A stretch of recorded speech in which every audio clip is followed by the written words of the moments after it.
अस्सलामु अलैकुम जुम्मन भाई। वालेकुम अस्सलाम व रहमतुल्लाहि व बरकातुह। कैसे कैसे याद फरमाए, क्या हाल है? मैं अपना हाल क्या सुनाऊं सेठ जी, मेरी तकदीर तो ठिठिया गई है। स्टेट पलायन की नौकरी छोड़कर काश्तकारी में लग गया, खेत खलियान में फिर गया। इसी काश्तकारी से अपने बाल बच्चे को पढ़ाया लिखाया। 3 बेटियां हुई, एक का नाम अराइतल्लज़ी, दूसरे का नाम सिरातल्लज़ी और तीसरे का नाम तबारकल्लज़ी। जमीन जायदाद बेच बाज कर तीनों बेटी की शादी कर दी। 3 बेटे हैं, एक का नाम मिस्टर बाबू, दूसरे का नाम बदर बाबू और तीसरे का नाम चुद्दर बाबू। मिस्टर बाबू को बीए पास करवाया, बदर को टैक्सी पैक करवाया और चुद्दर बाबू को ग्रेजुएट करवाया। जुम्मन भाई, इस वेट क्या है? इस मोबिल का काम है क्या? मुकद्दर भाई, आप इतने बड़े सेठ हो गए, ये भी नहीं मालूम कि ग्रेजुएट एक पढ़ाई का नाम है। अच्छा, ग्रेजुएशन बोल रहे हो क्या? आहा, वही ना ग्रेजुएशन, वही ना बता रहे थे कि चित्तर बाबू को ग्रेजुएट बना दिया। जुम्मन भाई, आप अपने बच्चे को इतना पढ़ाने लिखाने के बाद भी आप इस कदर परेशान और फटीचर बने हुए क्यों? अस्सलामु अलैकुम इमाम साहब, आइए आइए, तशरीफ लाइए। वालेकुम अस्सलाम रहमतुल्लाहि व बरकातुहू। कहिए शेख मुकद्दर साहब, इस शरीफ तो खैरियत से है? जुम्मन चाचा से रहनो गुफ्तगू है, कोई खास बात है क्या? खास बात क्या होगी, बस यही है कि एक जमाने बाद जुम्मन भाई से मुलाकात हुई। उनकी खुशहाली को देखकर मुझे बड़ा सदमा हो रहा था। उनसे दरियाफ्त कर रहा था कि आप इस कदर परेशान और फटीचर बने हुए क्यों? जुम्मन भाई बोलिए ना। मैं अपना हाल क्या सुनाऊं सेठ साहब, बीवी मर गई, जमीन जायदाद बेच बाज कर बेटी सबकी शादी कर दी। अब सोचा था कि मिस्टर को ये पास करवाया है, उनकी शादी में 4 या 5 लाख रुपया हाथ आ जाएगा और मद्दर को ही टैक्सी पैक करवाया है, उनकी शादी में 5 या 7 लाख रुपया हाथ लगेगा। दोनों बेटे की शादी कर दी, लेकिन दोनों समझी कंजूस और जालिम निकला, कुछ नहीं दिया। अब तीसरा बेटा चुद्दर बाबू जो ग्रेजुएट का नौकरी वाला है, उनका शादी मोगले गनीपुर झगरू मियाँ के बेटे से तय कर दी है। लेकिन इस दफा हमने बाज़ाब्ता डिमांड कर दिया है कि हमारा बेटा ग्रेजुएट का नौकरी वाला है, पांची फटफटिया, सोने की अंगूठी, लोहे की अलमारी, एक भैंस, 2 गाय और 7 लाख रुपया देना होगा। लेकिन ये सब तय होने के बाद लड़की वाला डगर मगर करता है। अच्छा, तो टगर मगर कर रहा है, यानी टाल मटोल कर रहा है। उसका नंबर दीजिए तो जरा। नंबर तो दे देते सेठ साहब, लेकिन याद नहीं है। दादाजान, हमको याद है, लीजिए सेठ साहब, 72 50 14 93 84। हाँ झगरू मियाँ, मैं सेठ मुकद्दर खां। जी अस्सलाम वालेकुम मुकद्दर भाई। वालेकुम अस्सलाम। झगरू मियाँ, आप जहाँ कहीं भी हो हमसे मुलाकात करो, और अभी। जी ठीक है। अस्सलाम वालेकुम व रहमतुल्लाहि व बरकातुहू। वालेकुम अस्सलाम। कहो झगरू मियाँ, कहाँ गए थे? सेठ साहब, दरअसल बात ये कि मेरे बेटी की शादी उनके बेटे से 32 मई सन 61-62 बरोजे बूध होने वाली है। इसी बूधनी के इंतजाम के लिए परेशानी है। क्या बताए, बेटों की शादी कर दी, सब अपने बीवियों को लेकर अलग हो गए, जमीन जायदाद भी नहीं। इसीलिए तिलक सलामी और दहेज तैयार करने के लिए मिंटू चौधरी से 2 लाख रुपया सूद पर लिया है और कुछ लोगों से चंदा किया है, तो 25,000 रुपया आया है। बड़ा अच्छा मौका है। वैसे भी आपसे मिलने का इरादा था कि बाकी के खर्चा के लिए सेठ मुकद्दर खां से कर्जा ले लेंगे।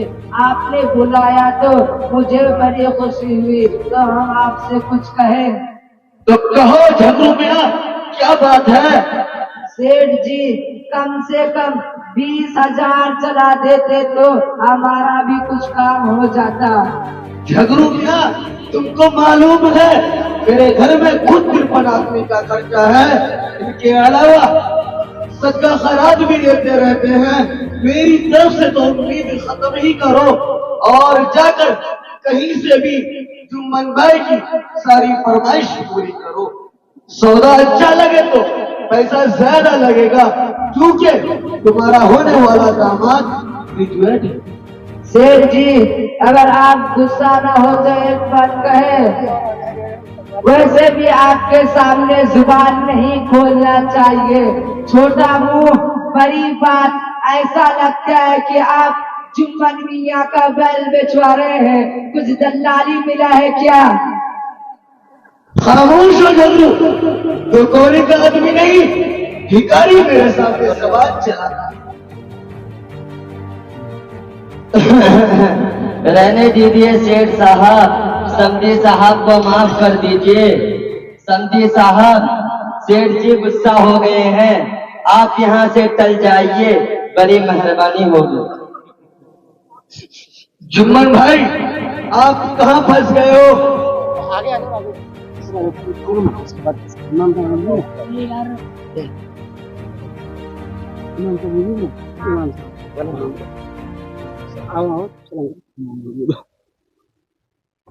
अरे बस कीजिए, आप लोगों के बात सुनकर मेरी कान पिघल गई। ऐसा लगता है कि आंखों से खून बहने लगे। तौबा तौबा, अस्तगफिरुल्लाह अस्तगफिरुल्लाह। जुम्मन भाई, आप कहाँ फंस गए हो? मुझे तो बड़ा सफर हो रहा है। आपका बेटा ग्रेजुएट है, ये लड़की वाला झगड़ू भिखारी, दो कौड़ी का आदमी नहीं, दहेज देने में इतना टगर मगर कर रहा है। मैं भी एक लड़की का बाप हूँ, मैं भी एक लड़की की शादी की हूँ। आपको मालूम है लड़का मैट्रिक पास है, एम सेम है, मांग साम नहीं है। मैं भी अपने बेटी को दहेज में बहुत कुछ दिया। गोदरेज, अलमारी, फ्रिज, वॉशिंग मशीन, ऐसी कूलर, 1 किलो सोना, 3 किलो चांदी, दुनिया भर का सारा सामान, और एक अपने दामाद को BMW कार, एक बुलेट बाइक, 51,000 की शेरवानी, 17,000 का जूता, 3,000 का चड्डी दिया।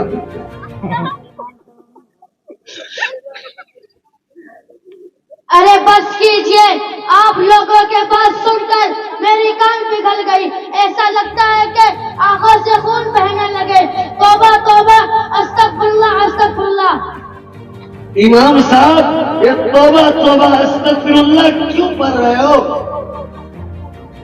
ए जी शेर मुकद्दर खान, आपके बात तो ठीक है कि अल्लाह ताला ने आपको दौलत से नवाजा है, तो खुशी से अपनी बेटी को जहेज में बहुत कुछ दिया है। और यह भी सुन्नत है, इसलिए कि हुजूर सल्लल्लाहु अलैहि वसल्लम भी अपनी प्यारी बेटी हज़रत फातिमा को जहेज दिया था। लेकिन ये जुम्मन चाचा जो लड़के वालों से इतना कुछ डिमांड कर रहा है, ये तो सरासर हराम है, बेटी वालों पे जुल्म है। तिलक सलामी जहेज तो बिल्कुल नाजायज है।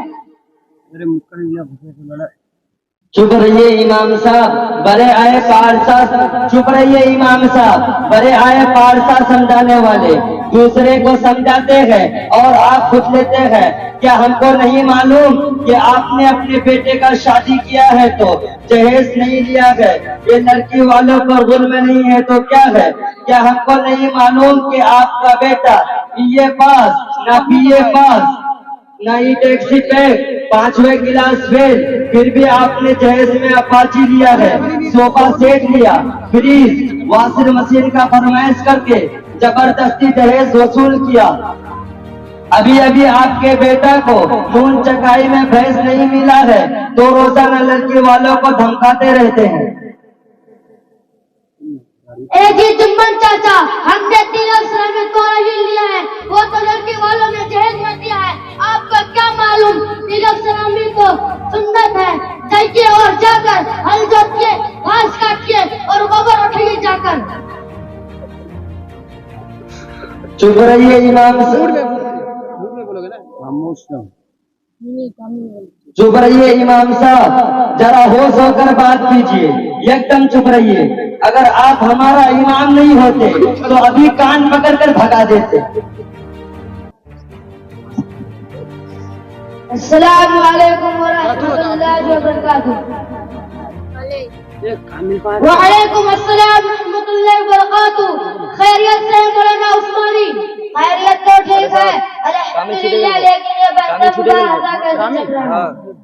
कोई खास बात नहीं, बस ये जुम्मन चाचा अपने बेटे चंचल बाबू का शादी कर रहे हैं और लड़के वालों से तिलक सलामी जेद और बेटा पान कर रहे हैं, जो बिल्कुल नचेज और नहीं इनको समझा रहे हैं तो क्रिश्चियानी भी खंबा नचे, हम भी बर्दाश्त करें और कहने लगे कि आपने भी अपने बेटे के जेद में बहुत कुछ लिया है, अगर हमने लिया है तो कौन सा गलत कर दिया बताइए ना। अभी इमाम साहब आपका मुताला कम है, तिलक सलामी होया, दहेज का मांग चांग सब नाजायज है। दहेज एक लानत है, इसके बायस खानदान तबाह और बर्बाद हो रहे हैं, आपस में नफरत और दुश्मनी बढ़ रही है। मुस्लिम मुआशरे में तालीम की कमी ने शादी जैसे नेक और आसान काम की निहायत दुश्वार बना दिया है। दरअसल आज का मुआशरा लालच और हरीस बन गया है, जिसका खमियाजा अब आकर बेटी को भुगतना पड़ रहा है। रसावत वालिदैन के पास सामान्य जहेज देने की ताकत नहीं होती, जिसकी वजह से बेटियां खुदकुशी करने पर मजबूर हो जाती है। बस कीजिए मौलाना, ये तो आपकी स्टेज वाली धुआंधार तकरीर है, लेकिन आप जमीन पर उतरिए और अपने किरदार झांक कर देखिए। यकीनन आप बड़े आलिम हैं, आपका लड़का मौलाना उस्मानी भी आलिम है, मगर आपने भी तो मौलाना उस्मानी की शादी में 3 लाख एक मोटरसाइकिल लिया है।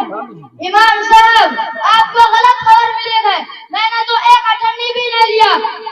यकीन ना हो तो मेरा सब्जी से पूछ लीजिए, लीजिए फोन अभी बुलाइए। अस्सलाम वालेकुम व रहमतुल्लाहि व बरकातुहू। वालेकुम सलाम व रहमतुल्लाहि व बरकातुहू। आप मौलाना महजब का समझी है, अभी थोड़ी देर के लिए तशरीफ लाने की रहमत और कीजिएगा। ठीक है, मैं आ रहा हूँ। अस्सलाम वालेकुम व रहमतुल्लाहि व बरकातुहू। वालेकुम अस्सलाम व रहमतुल्लाहि व बरकातुहू। बस सिर्फ इतनी बात दरियाफ्त करते हैं कि आपका समझी मौलाना उस्मानी ने तिलक की मांग की है नहीं। शफी साहब तो नहीं कुछ कहा था, लेकिन उनके साहब नौशाद बाबू किसी दोस्त जरिया खून करवाया था कि 3 लाख रुपए और एक मोटरसाइकिल देना होगा, वरना मेरे वालिद बहुत नाराज हो जाएंगे। वो हमको खोलकर ना कह सका, लेकिन हमको इशारा कर दिया था कि इस मौका से हमको बड़ी परेशानी लाहक होनी थी। लग रहा था हार्ट फेल हो जाएगा, मगर मैं ठहरा, बेटी वाला मरता क्या नहीं करता। 2 सालों से लॉकडाउन की वजह से सारा धंधा पानी बंद था।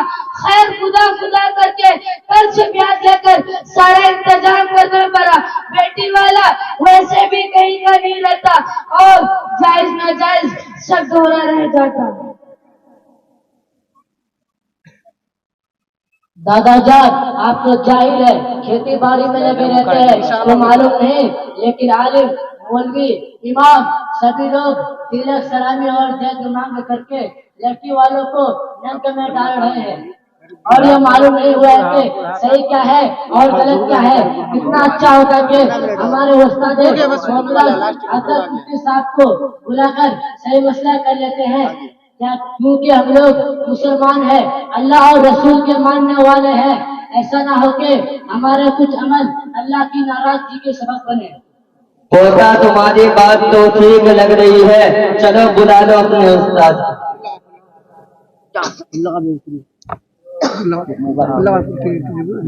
मुफ्ती साहब तशरीफ ला रहे हैं, देखिए।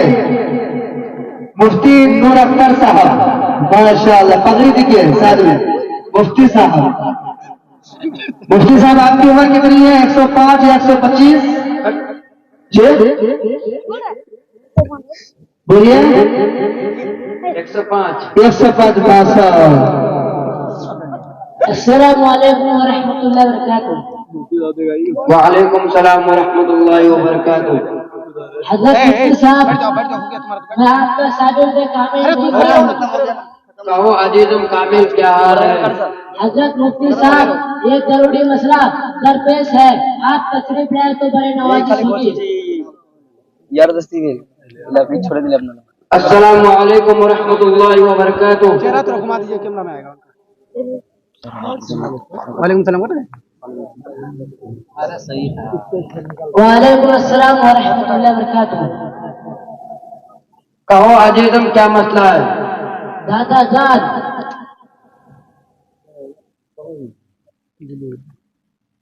हजरत मुफ्ती साहब, ये मेरा दादा है, खेती करते हैं, मेरे चाचा के शादी है, इसमें सलामी और जैज के मांग लड़की वालों को नंग में डाल रहे हैं और ये मालूम नहीं हुआ है कि सही क्या है और गलत क्या है।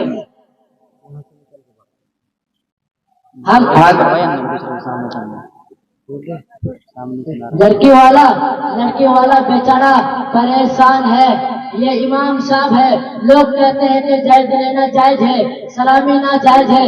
ये मौलाना आसिफ उस्मानी है, ये कहते हैं कि सलामी और जायज लेना देना ना जायज है। मेरे ख्याल है कि ये सिर्फ इन लोगों के जबान पर है, ये सिर्फ इन लोगों के जबान पर है। ऐसा ना हो कि हमारा कुछ अमल अल्लाह की नाराजगी के सबब बने।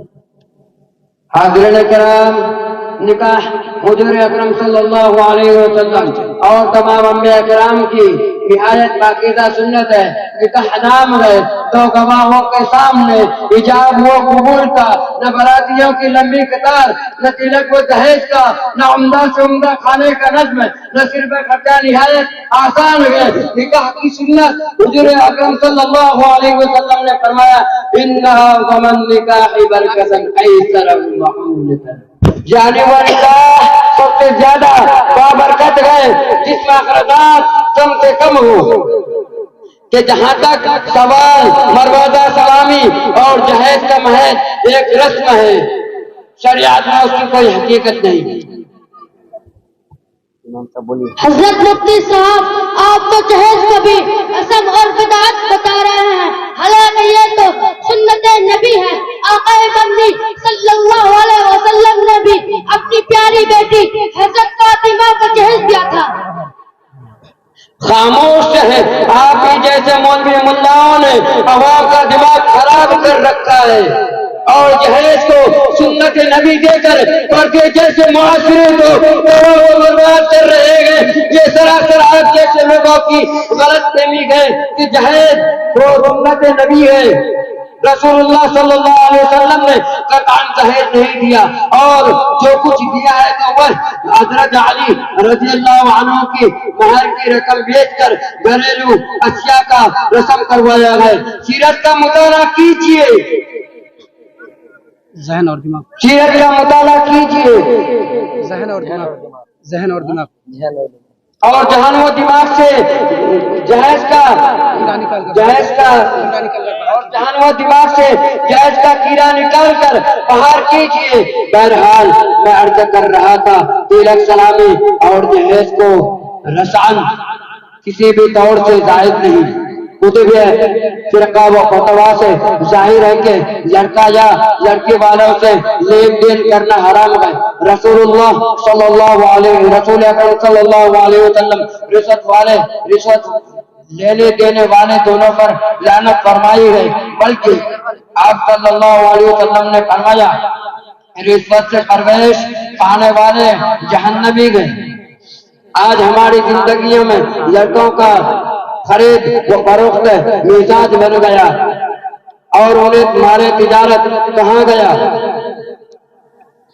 कभी लड़के वालों की तरफ से, कभी उनके वालिदैन और रिश्तेदारों की तरफ से, कभी खुद लड़की वालों की तरफ से ना सिर्फ ये कि कीमत लगाई जाती है बल्कि भाव तोला जाता है और कौन ज्यादा से ज्यादा देगा उनकी तलाश की जाती है। लड़की वालों से कुछ देना चाहिए। वो तिलक के नाम पर हो या घोड़े जोड़े के नाम पर या मरवादा जहेज के नाम पर हो, जायज नहीं। हजरत मुफ्ती साहब माफ कीजिए, इंशाअल्लाह जहर नहीं लेंगे। हजरत मुफ्ती साहब हम लोग बड़ी लानत में फंसे हुए थे, आपने हम लोगों के आंखें खोल दिए। आज से ऐद करता हूँ इंशाअल्लाह इस बड़ी मुसीबत से, इस बड़ी लानत से बचेंगे। अस्सलाम वालेकुम।